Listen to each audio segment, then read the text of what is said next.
Hello. Welcome everybody to the digital download today. Today we are going to talk about cloud ecosystems, their impact on sales, marketing, and the channel. We have got together a panel of experts on the subject. Let's get straight into the discussion. Tim, Mags, or Omags, what's your view? Thank you, Adam.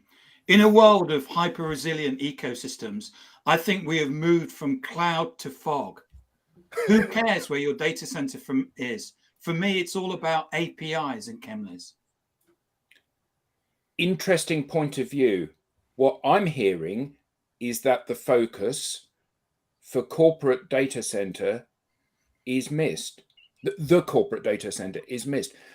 Eric, you work in supply chain. Do you see lead times impacted by macro, micro economics of Chino-Asian channel factors?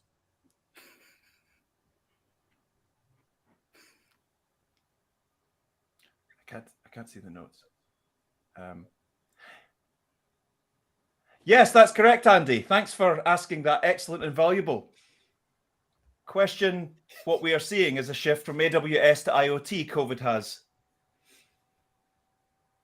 impacted the RFID and mobile so much that there's a big push-pull between mental health, I think that should be mental, and Generation X, meaning that SOCs are now going to go lower, whilst at the same time the price of gas will rise.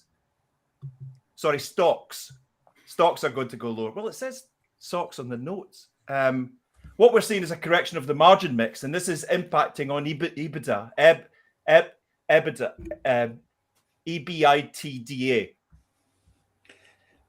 Interesting times. So, Lenwood, leadership in a mist-centric world, what's your view? That's a very interesting question. We have to no longer, I think we have to be no longer paper-centric. Gone are the days when we could use the office as a timepiece. Leaders must reduce the number of chairs and increase the number of desks. We live in a hybrid world, and building services need a seat at the table. Rob, MQLs or BGs? What's your view on verified platforms, hypergrowth, or LinkedIn Live? Oh, that's me. I think that open source will be the community building going forward. We have to be master of our own destiny and looking to wrap up business planning and marketing testing. We cannot keep looking at the past for what's this word? Helix. Yep. Fascinating insight. Thank you. Eric, back to you. Where do creatives sit on this? That's right, Steve. Those were great slides. Thank you. The latest research shows that 55% of people say that podcasts will become Easter, and 45% of people also surveyed said that content is a big factor in their purchase of eggs. But offshore is critical if we're going to run it up the flagpole. And really Thanks. I'm hearing that MFA and SQLs are a priority in the business planning process. Lenwood, thought leadership or sustainability. Do you see a revolution or evolution?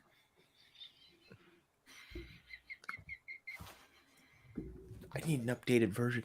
I think the social landscape has impacted on pajamas, and we feel safe, but most of all, we need to lay eggs.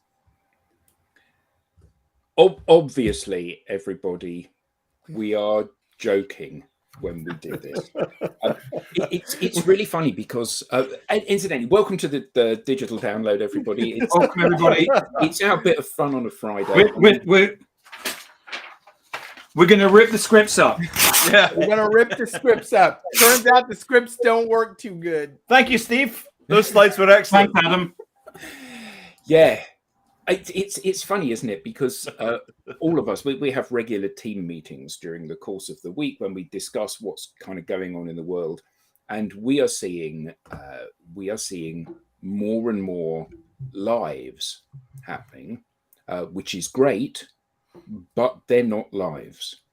Surely the whole point of a live is that at the top level you are able to engage, you're able to do that conference thing, you're able to have a discussion and a debate with people. It should be unscripted, unrehearsed. You might have a running order, but it should be fun, it should be dynamic, it should be exciting, all of those things. Isn't that the case? So what constitutes a good live, do we think? And do you need to do a live? Tim, what do you reckon? Sorry, I thought that's not in the script, is it? We've all been doing, Eric and myself and the whole team. We've all now been doing lives for 12 months, and I think everyone will agree that there's something very exhilarating about doing live transmitting, and actually I'm standing up, I'm thinking on my feet, but the way that we've been able to build community through it, there's nothing like it.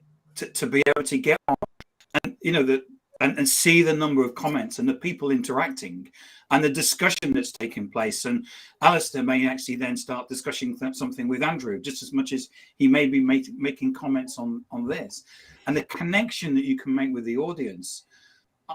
There's nothing like it. We've all, none of us have been in business for a few years, and this is just so exciting and exhilarating. So going around my screen, what do you reckon, Eric? Because I think that this week, and I wasn't going to talk about this, but I will, because I did do a post about this. This week was the first anniversary of your Thursday morning show, the Big Live Breakfast Burrito, an irreverent, entertaining, humorous, zany, funny, community building tool, not a monetizing tool, not a look at me, I'm an expert social seller tool, but absolutely a place where people can come together and let their hair down, ironically looking around this particular screen, let their hair down, have a bit of fun and have a laugh to release the pressure that we're all under. So you've built an incredible community with that. So what makes that and the live format so effective for you and the people that are part of that community? Well, thank you, Steve. Those slides were excellent. Never heard of it, Adam.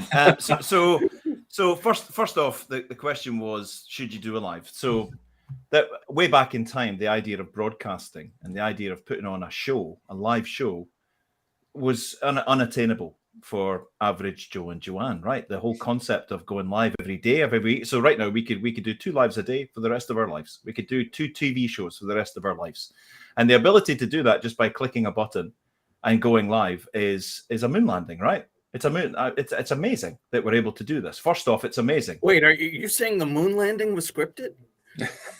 That's a different show. That's a different show. We've only got an hour. But the fact that anybody can click a couple of buttons and end up, hi, we're broadcasting live to an entire multiple networks on multiple channels is phenomenal, right? End of, period.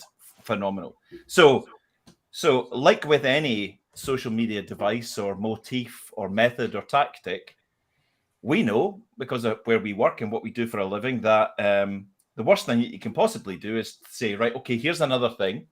What we need to do is take the old thing and just jam it onto the new thing. So as we've known for years, we've been talking about it for years, if you take social media channels and you jam your brochureware up onto those channels, it's going to be an abject failure.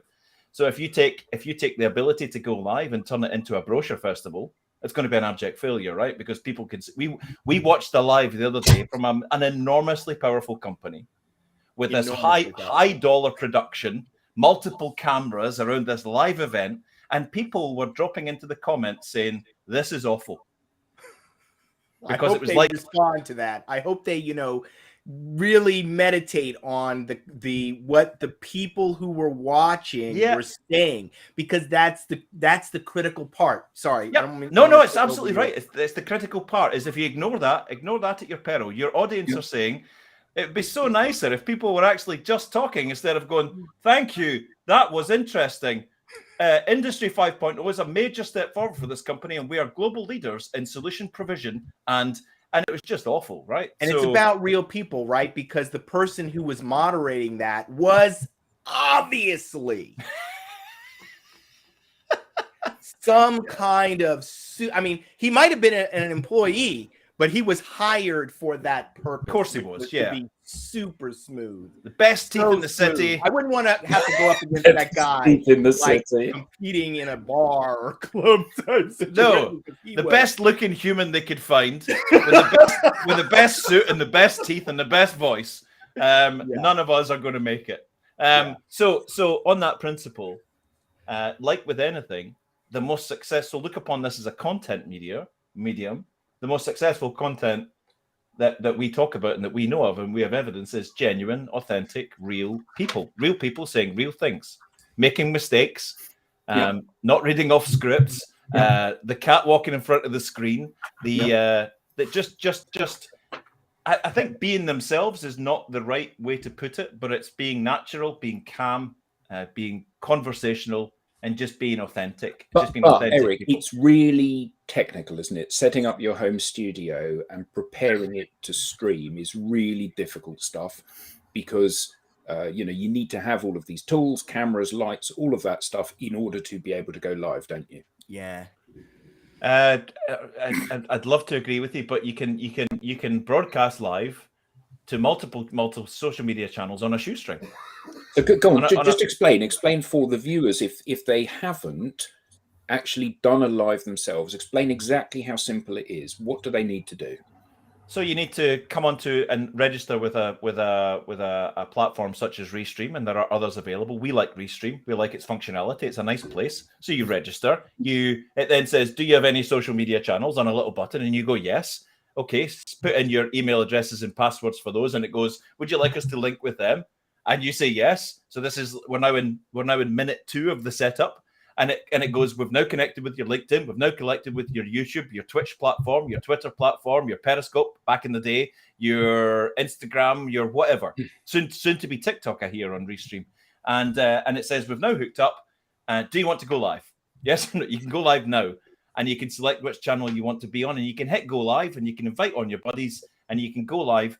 Probably, I would say, within half an hour, you can go live with a computer, with a webcam and a microphone. You don't even. I've upgraded my mic. I bought one of these because I just thought it would be fancy to do it. But yeah, you've got one of them. I bought an extra camera to get. $100, we'll say $150 or something for the. You can get a setup. You can actually get a package which will include a light, a mic, everything you need to hook up. If you didn't want to, buy it in pieces for something like $100, on Amazon, assuming you don't have an aversion to shopping on Amazon. So Rob looks as if he's sitting. I'm going to call a webcam. Call a timeout. I am, because you guys are overcomplicating it.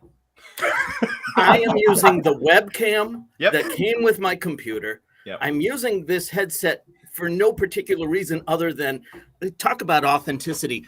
I have my kids in the room next to me, and I'd rather not hear them, but I could do it with the computer's microphone.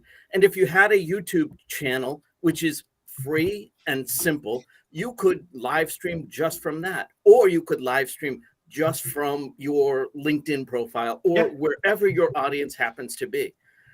Don't even put a barrier to entry such as you should go to Restream. Right. You should. But for anyone out there that hasn't done it yet, let's make it really simple. Get the bleep on screen and then worry about where else can I. Oh my goodness, Rob. Have you just authentically dismissed everything we've just said for the last minute on a live stream? Disintermediated. Let me just say, refer back to your script, please, Rob. Yes, because that wasn't on your script. Yeah, that's great, Steve. Helix. Guys, you guys have mentioned some great points, which I would like to really, really highlight here, because they're so important. The number one thing that I would like to just highlight is get started. Just do it and experiment. I posted yesterday an article about Kim Kardashian, who admittedly already had some assets that she could use to increase her audience. However, what she said about her start on social media was this: I didn't really know what it was about, but someone told me to get on and I got on. And then I started to learn, oh, this is how it works. Then I started to adjust the things that I was doing so I could get feedback on the products and services that I wanted to sell. And she's a billionaire now. She took the experience that she had on the first social media platform that she was on, which doesn't even exist anymore, by the way, MySpace. MySpace, yeah. She started on MySpace. Someone said, hey, you should try Twitter. And that someone was Ryan Seacrest. You should try Twitter and Instagram. And she didn't know what it was about. She got started, learned over time, and now you know what she's done with it. They actually left television network because they no longer needed the means of distribution, which is my second point. This technology, we have UK fans. this technology that we're using, it takes the middleman out. This is why record companies were so upset when streaming came along and the Apple platform came along, because now they didn't have to produce these huge, you got to be able to sell 10 million records for this to be a money-making thing for us. It doesn't work like that anymore in the music industry. If you can get together 100 people and grow that to 10,000 people, then 100,000 people, you can make a huge amount of money in the music business today. You don't need a record label. You don't need Sony. It's really, really important that this is now available to everyone. Let's just take now the example of video. Used to be you had to sell a show to a channel like NBC, ABC, I don't know who is in the UK, BBC, whoever, to get on in front of an audience. Len would be said maximum 2 cups of coffee before you come on the show. I'm just saying, it's so clear to me. I know it's not necessarily clear to everyone else, but that's why I'm making the point. It's like you don't need that anymore to build an audience and sell your products and services. It's now available to everyone. The next type of entity that is going to get disintermediated, especially if they don't change, is the enterprise. Ooh. Helix. Okay. Thanks, Steve. Thanks for those. I heard him say billion, and I went off in a different direction. But listen. Yeah. Going back to the root question, which I think Adam asked about a year ago. Andy asked about a year ago. Sorry. So what's the first thing you need? The first thing you need is an understanding that live is a beautiful thing. Yeah. That's the first thing you need. You need to know live is a beautiful thing. You just need to show up. But no, and I think it's not. So I challenge that. I don't think it's about showing up can get you into all sorts of problems, right? You need to understand number one. Yeah, fair. You understand number one that this is a fantastic medium for content, and it's only going to get bigger. These Rob mentioned the easy ways to do it that are more complex, and they're going to get more developed and more interesting, and there's going to be fancier things. But the fact is, realizing right now that live is huge, live is big, and live gives you that depth of connection that Tim's spoken about. That realization is number one. And then it's so what am I going to do? What am I going to do that's not just a bunch of talking heads going, so energy transition, it's really important that we get a handle on it, because there are millions of those, just two people talking just about I do one. No, it's not, but you're not just hammering this. You give us a depth of different types of guests, and it's all about the guest and all of that. But instead of just the deathly boring talking heads things on a particular industry thing, what have you got to say? What have you got to say that could add value? Who could you bring with you? And what story could you tell? And what message could you put out there? And how I think an important thing is anybody could go and do a live. Doing 52 of them in a year is a different proposition. Yeah. Which is it's another incredible point, Eric. You're making a whole bunch of them today, which is that it's the creator that is the one who is adding the most value and will continue to add value. So if you want to start to put yourself in a position to command a higher income over the coming months and years, be a creator. Get creative. That's the new world, folks. And very soon, organizations are going to be, if they're not already, they're going to be looking for people who are professional and creative. So one of the things that Len would suggest that people do when they build offices now is actually to have studios. Oh man, yeah. In the office. Sorry, Andy. I was just going to say that I do agree with what you say, Lenwood, but the problem with using words like be creative is that it's like people, doing a video, writing content. People say, I can't be creative. I'm not a creative. And I think that the first step for people surely is to acknowledge that they are the most attractive thing that they have to offer.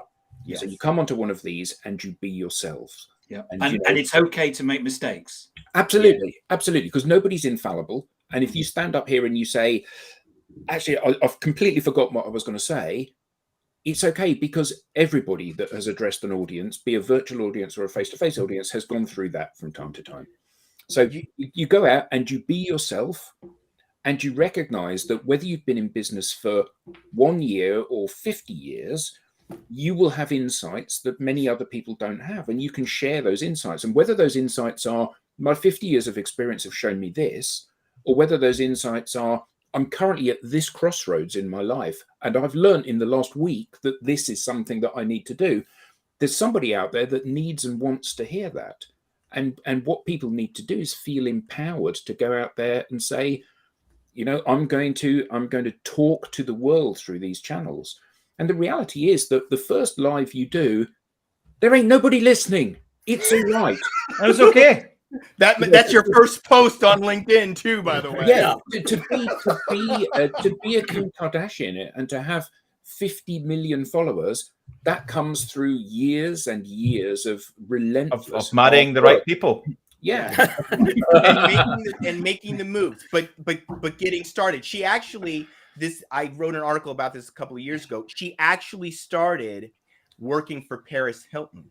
So she learned what Paris, from watching what Paris was doing on The Simple Life, and then she took it to a whole nother level. But you made a great point, Adam, and this is something that my mentor Rajesh Sethi talks about. It's called practicing in public. That's what we've been doing for the last year. We're better at it today than we were when we started. I've moved to a new platform because I want to get better at being myself, to your point, in public, which is something that we're not used to do. So practicing in public is actually a really important part of this transformation of becoming creative, which would be a better way. Transformation of self. And actually transformation of self. That's what happens I'm talking is you go out there, you practice, it goes a bit wrong, and then at the end of it, you realize, I'm not dead. It's all right. I'm sorry, say that again. I'm not dead. It's gone a bit wrong. That's what the world never spun off its axis. Yeah, exactly. So it's all right. No harm has been done. I'll do it again. And here's a good one. Here's a good one for you. And this is very relevant. Who is the most well-known over social database CRM software company CEO? Mark Benioff, I would suggest. I don't.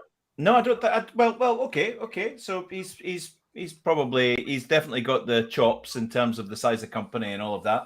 But there we have a CEO, Alistair, the CEO of a CRM style data software company, big data company, Alistair Dickinson, you're talking about. Alistair, yeah, he's in the audience right now. He's the CEO of a software company, and he's got TikTok videos, he's got LinkedIn videos, he's got a massive YouTube channel, he runs a podcast, he does lives, he does all of this stuff.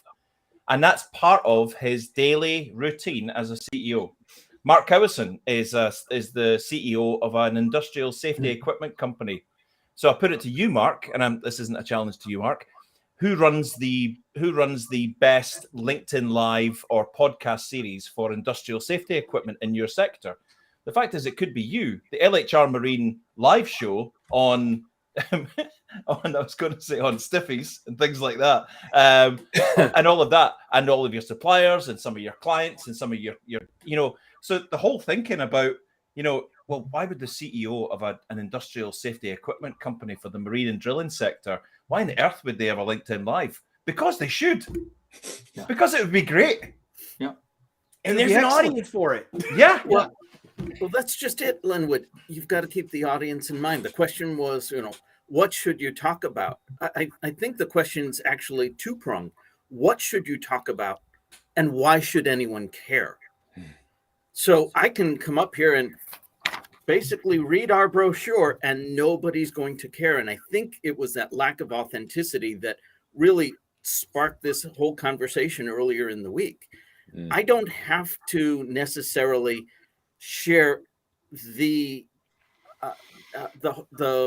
most critical insights of an industry, but I want to spark a conversation with others in the industry around things that a lot of people are caring about. And that's what drives the audience. At least that's been my experience. Absolutely. The best part about becoming creative and where I see this going is that I hope that people see this as a doorway to living life more fully. Because it's through that living of life that you will get the content that you need to stream and to have conversations. It's having experiences. Be less zombie, okay? Enjoy life, develop your expertise, and share it with the world. That's what I hope and pray happens to people, that they come to life. Because they find that people will accept you as you are. I've got just really quickly. Nick Rayburn runs a weekly audio LinkedIn audio, and I help him on that, and I join in, and we meet some absolutely wonderful people. On our last show last week on Tuesday, it's only 30 minutes. It's just a LinkedIn audio. This lovely lady came and joined the screen. She's from Birmingham. Her name's Adefunke Larigo. She came on, she said, for about a year, I've been thinking about starting a podcast. And I said, what do you do, Adefunke? And she said, I help adoption and fostering agencies to recruit high caliber individuals for their panels. I'm a change agent for adoption and fostering agencies. And I'd love to run a podcast about adoption and fostering, particularly in ethnic communities. And I'm like, oh man, why have you been waiting for a year? Yeah, that is gold. So she's like, yeah, but the whole idea of doing podcasts is complicated, and where do you start? And I'm like, so I've set up a meeting with her, because I said on that, just do a live, just do it in a live. Have you got a friend that you do this with? She said, I've got a couple. She said, I said, are they quite talkative like you? She said, yeah, absolutely. Do you have a script that you could put down? She said, yeah, it would be a bit rough, but we could talk about adoption and fostering in minority communities and stuff like that. I was like, so I've got a meeting with her next week before I go on holiday to show her how it works. And she's going to start her new, it's not going to be a podcast, it's going to be a regular live, because she didn't know, she didn't understand. And we're going to get another really excellent, valuable LinkedIn Live. It's going to be on our YouTube channel as well. We're going to get that coming. She simply didn't understand and overthought it. Yeah. Anyway, so obviously you can sense my passion for this and my hope that that what all of this technology is doing is actually creating more value in our humanity, that people see it as being more important than they have. We're not valuing life quite as much. Part of it is technology. Part of it is the technology providing that. And part of it is the process that we go through in order to create for the technology. Yeah, you need both of them. So Tim and I were running a workshop a couple of weeks ago, and in the chat at the end of the workshop, one of the people on the call said, I found the process of introspection for writing my about section incredibly valuable, not just for me to think about who I am and articulate who I am, but to think about who I want to be. Ooh. And I thought that was incredibly insightful and profound a thing for somebody to say. But it absolutely is about, you go out into this space, a space where, the concept of the global village, you go out into the space with your unique view of the world, and there's somebody out there that says, that is a view of the world that I absolutely subscribe to. You are my soulmate. And the nice thing about this is that every one of these platforms has hundreds of millions of people. So you're not selling this concept of yourself and what you stand for to 10 or 20. You're selling it to potentially millions of people, and it enables you to find those people that absolutely resonate with your message. And that's a beautiful thing, isn't it? Yeah, it's unbelievably beautiful. One of the things that I have discovered through the process actually of doing the LinkedIn is that I've got a really nice following in India. And so I was like, whoa, that was like a big, because I have a love for cultures, different cultures, and learning about different people. I absolutely love it. Just finding out about new people. And so I found out I have this following in India, and now I'm pursuing that more fully with this social media app, which is a global app, of course, but they've started in India, so mostly Indian people on there. And it's absolutely great. It's amazing that from New Jersey, I have this following. Are you gonna introduce yourself in future? Like, hi, I'm Len Woodross. I'm very big in Kerala. Very big in Bangladesh. Yeah, in fact, I'm huge in Bangladesh. I'm huge in Bangladesh. Yeah, exactly. Mr. DJ, please cue big in Japan. Not so much in New Jersey, but I'm huge in Kerala. I'm big in Shimla. My invitation to Bollywood. Okay, that's where I'm going with this. No, but seriously, it's really, really exciting. You never know where you're going to find those kindred hearts that are ready to hear your message.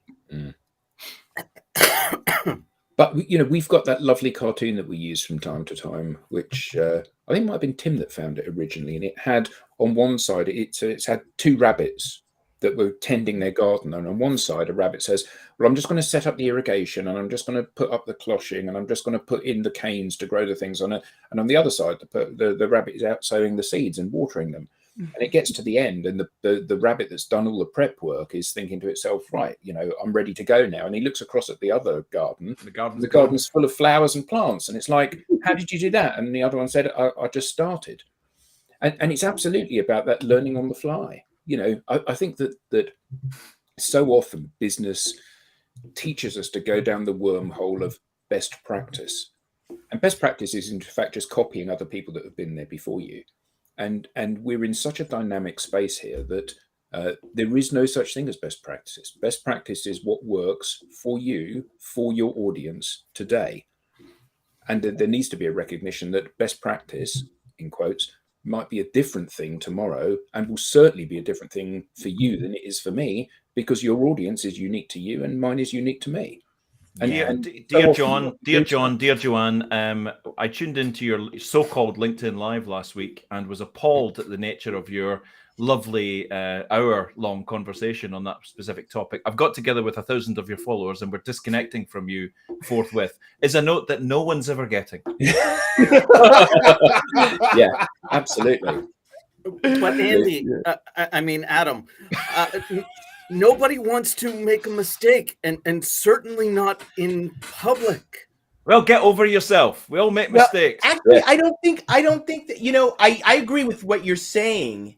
I agree with what you're saying, Rob, but the thing about it is it's not something that people just decided.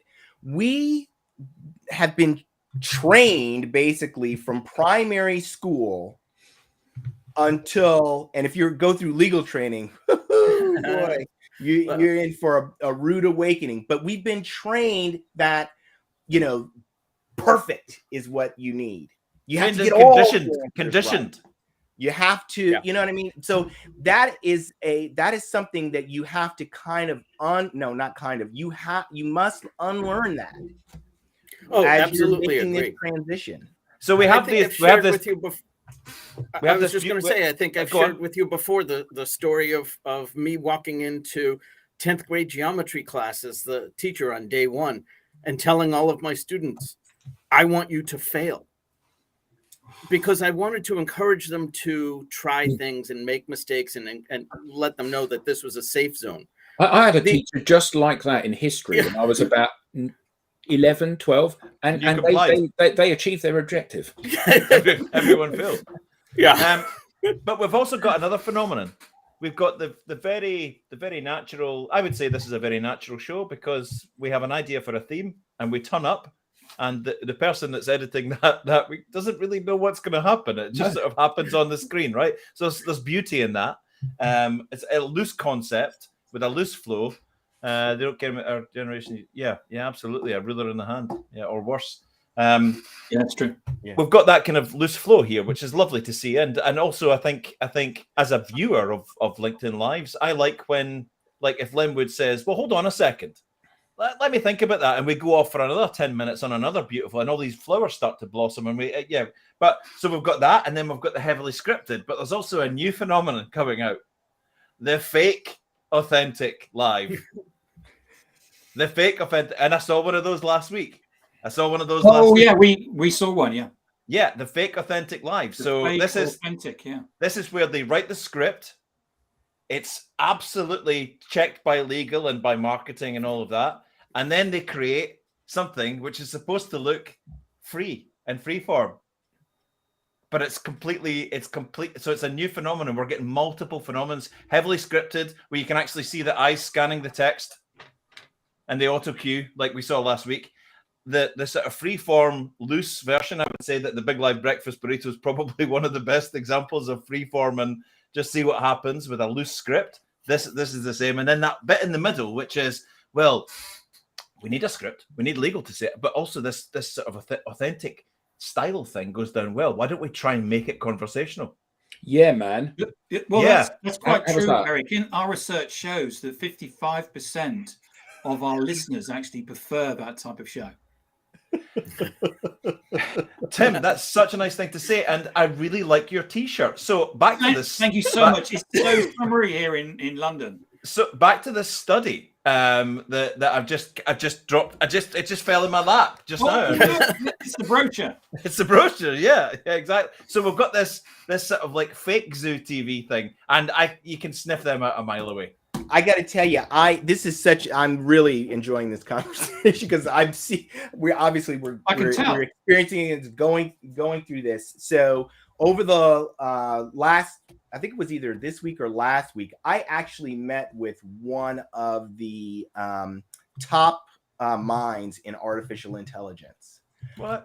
And he showed me some things. Was it a person or was it an AI? It was a person. It was a person, and he showed me what the AI could do, and I'll tell you, I was really stunned. Now, what I noticed, however, and he showed me applications that he's using it for, and but what I noticed from the use of the AI is it gets you to a certain result, but you don't get market resonance, which means that you do not get community by using artificial intelligence. And I say this as it is a word of caution, not just for the user, because you're going to shortchange yourself and the development that Adam was talking about, the coming alive that you need to have happen as you go through this process. But I'm also saying this to the investor. I'm going to be going out and making investor pitches in the not too distant future. And I'm going to show them the difference between market resonance from human interaction and market resonance from artificial intelligence, which is zero. Okay. So you can decide where you want to put your time, effort, and money. My recommendation is that you invest in humanity, that you invest in helping humanity to do these things. So one of the things that Greg Sattel talks about is how we will interact with technology going forward. And what he said is that the totally human way of doing things, it's not tenable. Okay. The totally artificial way of doing things, not tenable. What we need is technology that helps us be better humans, helps us to do things that we want to do, but makes it easier.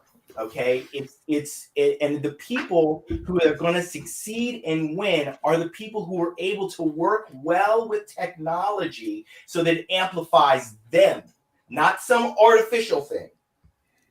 Bring your mic back before you push it even further sorry. away. I just wanted to get out of my way. I'm on a roll.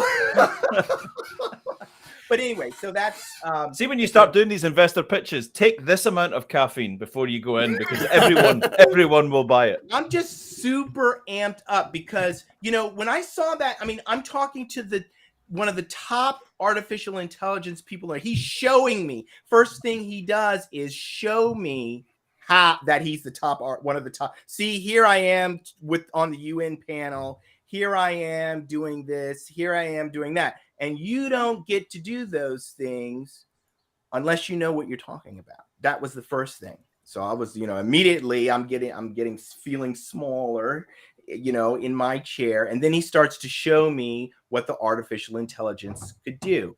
And literally, I had no words. Think about that. I had no words as I'm watching. Tim, can we get him on next week? As I'm looking at the artificial intelligence. No, actually, I'm hoping he's not watching now.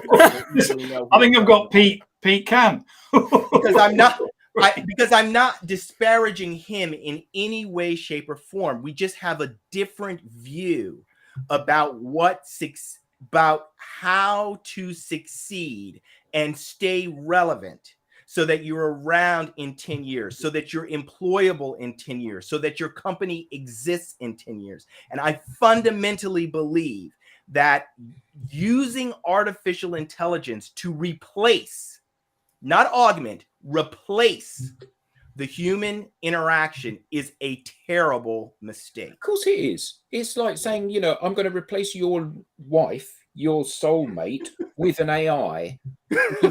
It'll know everything your wife knows and more, and it'll be fine.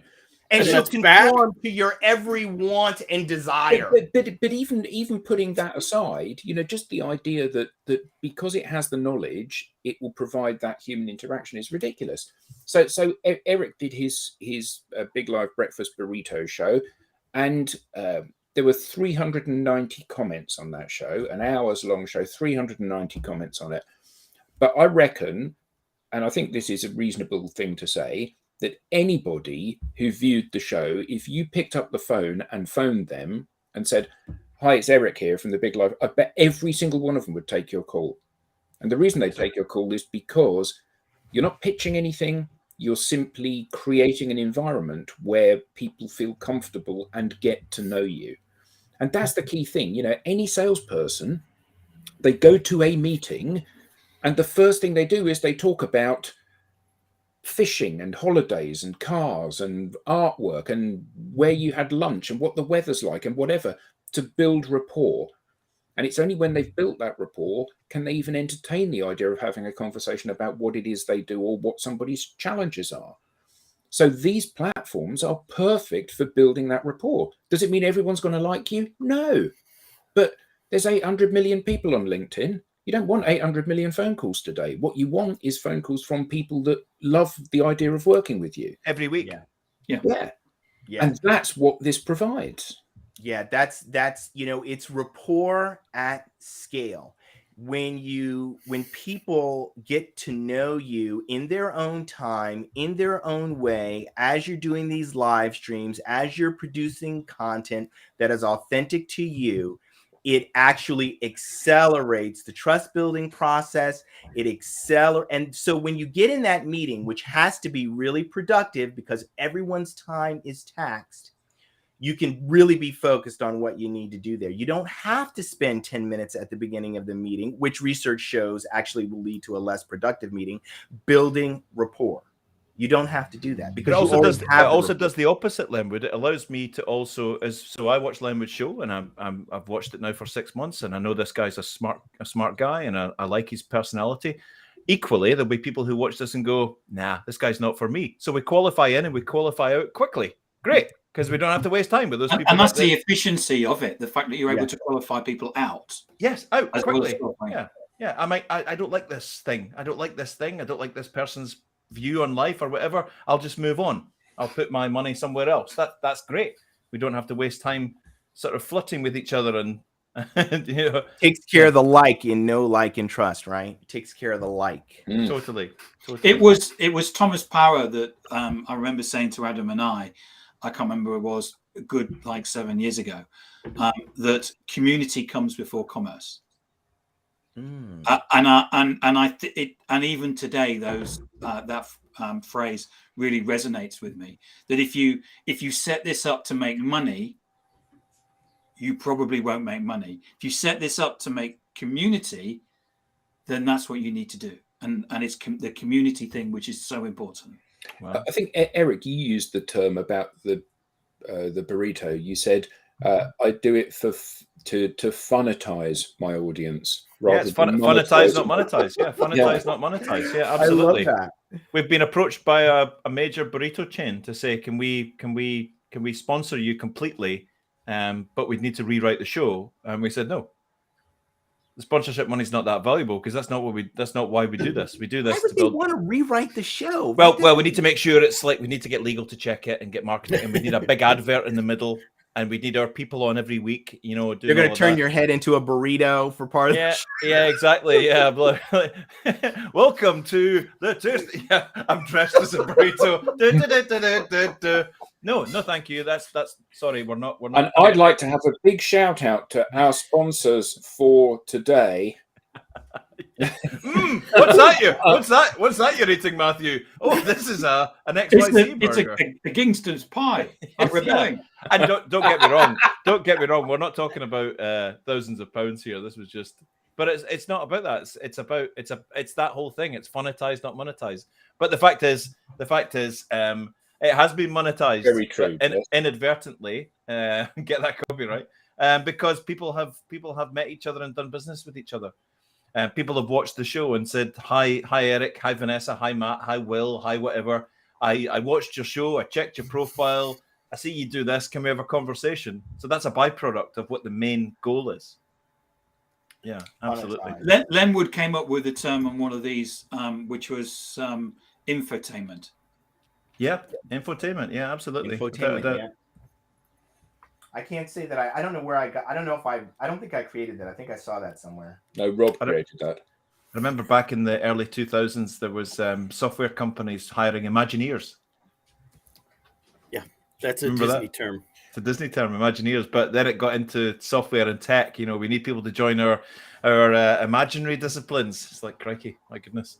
I still managed to get my step in quick. I think it's probably best if we don't. It's an in-joke and an industry technical thing, just for those watching that are horrified at seeing that. Sort of we just suddenly lost everyone. Yeah, we've got one viewer. Mark's sitting there like, what?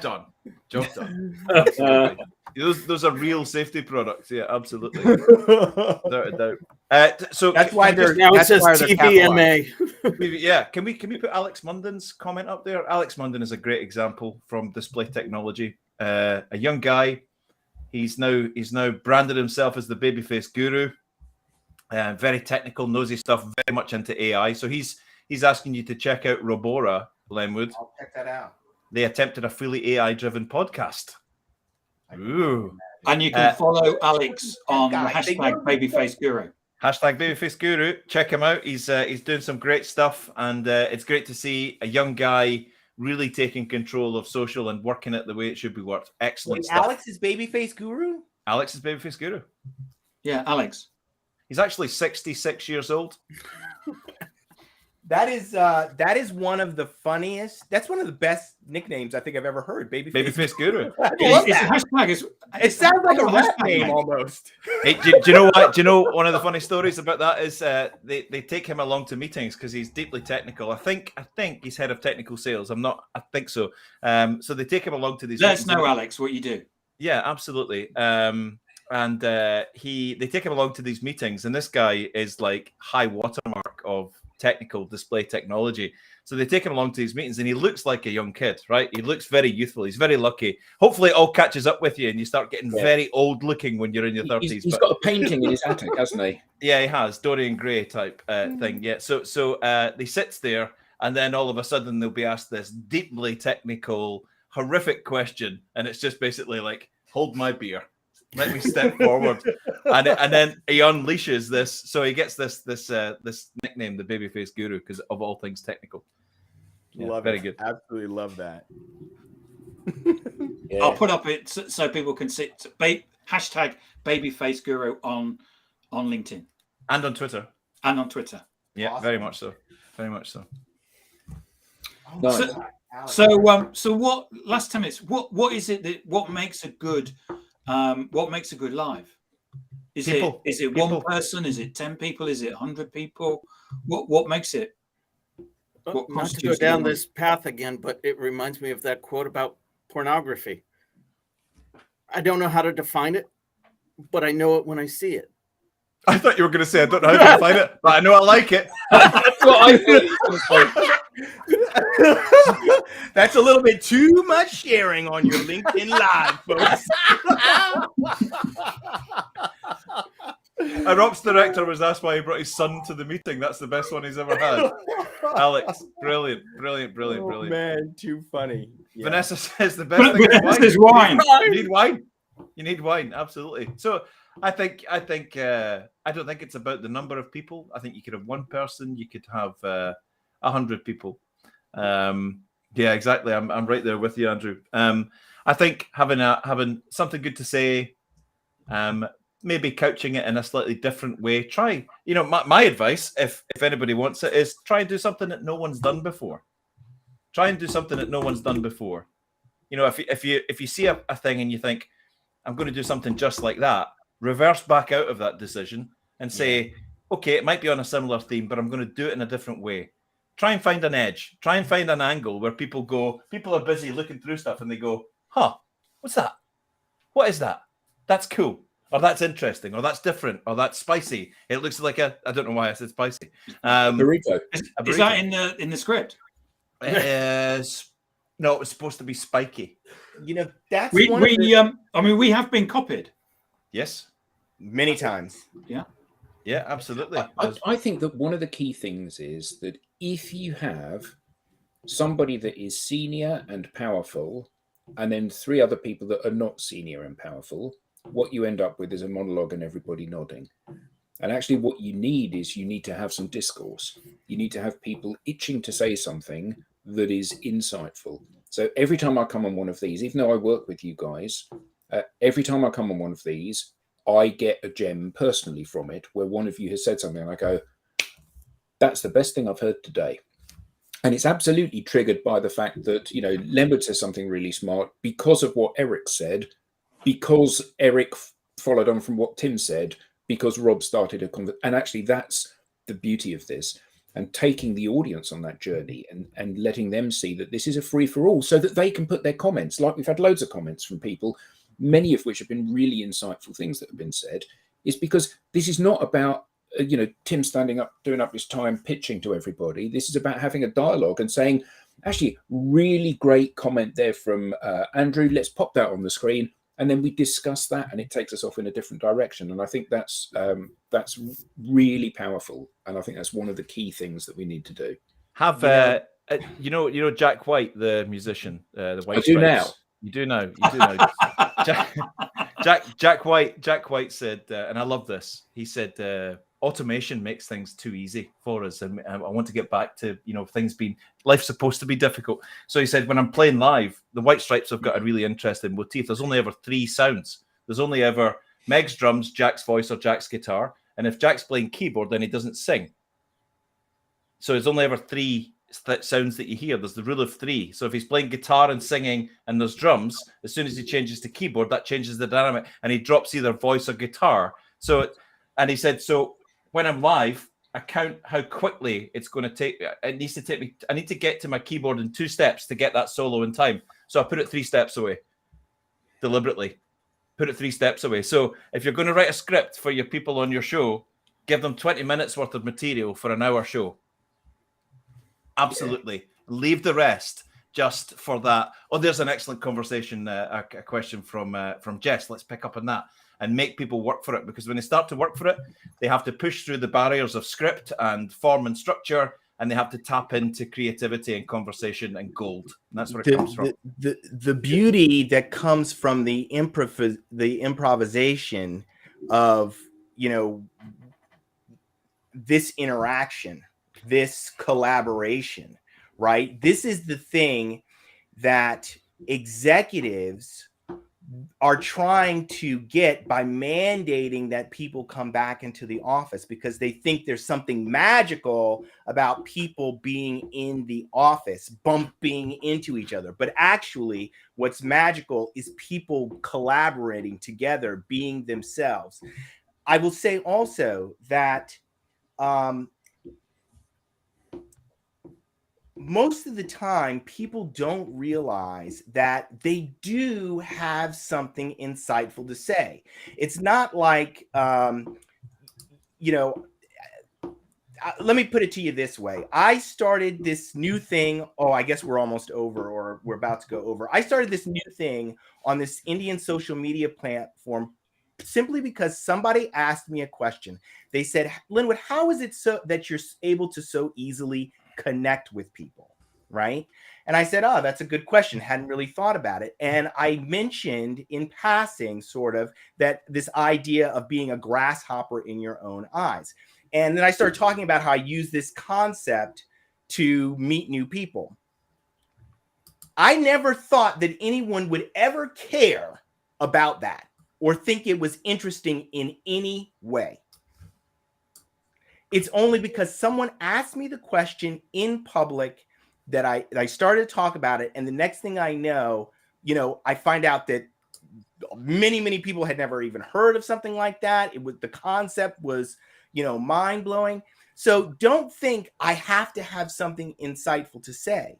Simply begin talking, begin to share your experiences, because at every level, from the person who is just starting in an organization, right? There are millions of people all over the world just starting in organizations. What are you thinking? What are you feeling? Okay. There are people who are going to be thinking and feeling the same way, so that when you open your mouth and you talk about it, what you're saying resonates with them. The worst thing that you could do is get up there and try to be insightful. Get up there and try to manufacture something that is not consistent with your level or experience.